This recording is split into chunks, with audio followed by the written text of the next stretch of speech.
Okay, here's your notes on 4.1. Okay, they'll help you hopefully with your assignment as you go through it. Okay, your textbook's also most of the things in here out of your textbook and on the assignment, so refer to that.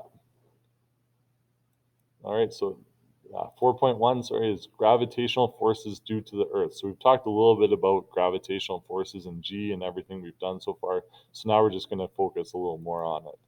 Okay, so gravitational force, okay, or force due to gravity, Fg, is attractive force between any two objects due to their masses.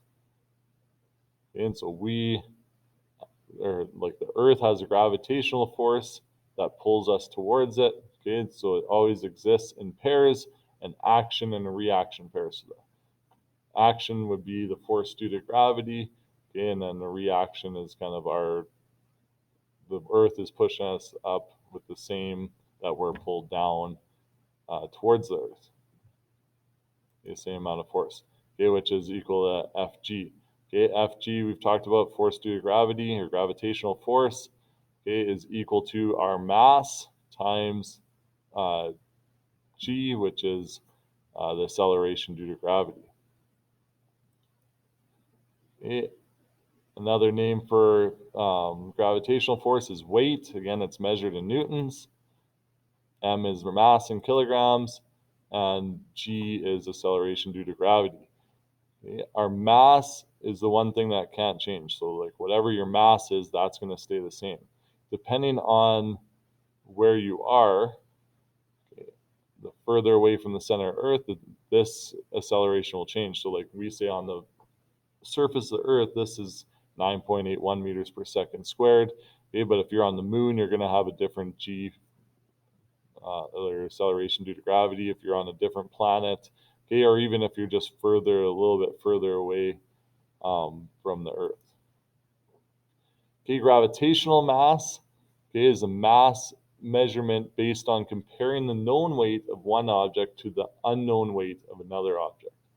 Okay, and so gravitational force exerted on standard masses. So we have our standard masses here. We know exactly how much they weigh. If we put our unknown mass here and then find out where it's balanced, okay, and we can find its gravitational mass. They're both pulling they have the same force due to gravity at that point. Okay, so an object's gravitational mass is the same as its inertial mass, or it's said to be equivalent to its inertial mass. The difference between the two is how the mass is measured. Okay, and describing gravitational forces as fields, so this is kind of showing like all around the Earth, it's all pulling towards the center of the Earth. Okay, and so action at a distance forces are between objects that are not in contact. Okay, so this would be more, like action at a distance would be something like a magnetic force. Okay, you can put the two north poles of magnets together and push the one. They don't actually have to be touching, so they can be action at a distance forces. Okay, a field is a three-dimensional sphere of influence. So it doesn't matter like where you are on the Earth, you're still being pulled down with the same amount due to gravity. Okay, so you get the same gravitational field throughout the whole Earth. Okay, and the gravitational field, again, surrounds any object that has mass.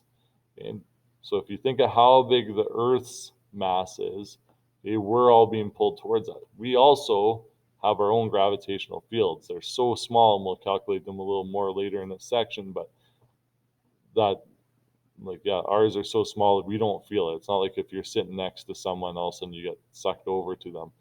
Okay, but for something the size of the Earth, we can feel that gravitational field. As soon as you go down a slide or jump off something, you can feel that gravity pulling you down. Okay, field lines or lines of force show the direction of a field by the direction of the arrows are pointing. So all of these arrows are pointing towards the Earth, so that's the direction that the force is pulling us. Okay, and then the density of the field lines, okay, is kind of how close they are together, and that shows the magnitude of the field. Okay, so the closer the lines are together, the stronger that field is. And so if we were to show, and like in their textbook, it shows the gravitational force of the field on the moon. Okay, and the lines are a lot further apart than they are on the Earth because it's a weaker, or the force is less on the moon. Okay, gravitational field strength as defined as is defined as the gravitational force per unit mass at a specific location. Okay, so gravitational field strength, that's G. That's our acceleration due to gravity. We measure gravitational field strength, though, in newtons over kilograms, not meters per second. And so you can see that here. So the magnitude of gravitational field strength, so this is related to the Earth. Okay, so we know that like on the surface of Earth, gravitational field strength is around 9.81. Okay, as you get away from the Earth, and so this is the Earth's radius, so from 0 to 1 is 1 Earth radius. Okay, if we're up in space at 2 times the Earth radius, it's going to have a lot less field strength. Okay, you can see it's about 2.5. When we get to 4, it's around 1, and it goes down and gets lower and lower the further away you get. Okay, a way that we can kind of measure this is the G is proportional to 1 over r squared. Okay, meaning that like if we are twice the distance away, it's going to be 1 over 2 times r squared, so 1 over 4. So a quarter, like if we're twice the distance away, it'll have a quarter of the gravitational field strength. And so yeah, as you move further away from this Earth center, the gravitational field strength decreases exponentially. It's an inverse square rule. I don't know how to move this, but let's do that. Okay, so inverse square relationship, and that's what we show here. So anytime, like whatever you're doing with the r, so if it's 5 times further away, okay, it'd be 1 over 5 squared, so 1 over 25. So 1/25 of the field strength compared to like if you're 1 away. Okay, we aren't going to worry about this. We're going to work on our assignment 4.1. Again, use a textbook. If you have any more questions, okay, send me an email. Okay, I'll post some other videos that hopefully are helpful that kind of show more examples. This is kind of just the basic notes out of your textbook.